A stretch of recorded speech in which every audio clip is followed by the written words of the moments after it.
Җәлил күршедән, күрше белән булына.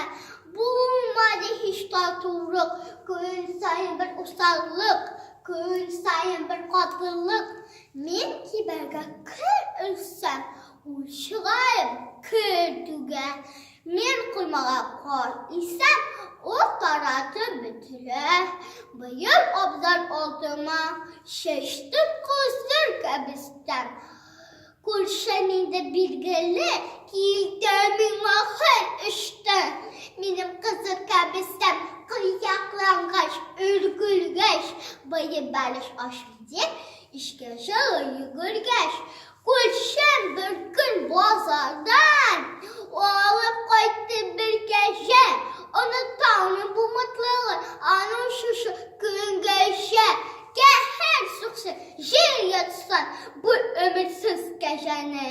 Нинди катып кыйнап та җитмәде бит әҗәле. Һәр көн килә кунакка мыш басып кыяклары. Кыеп кырып бетте кәбестән кыяклары.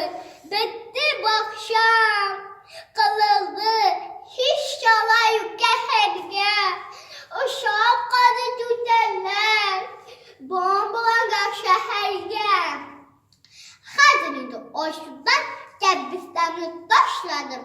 Həm kuşuğa uz etib, burası başladım. Kuşəsib kuşası, düzləşəsiz qatmasa, yox aşını bar edib, işte bunu saklasa.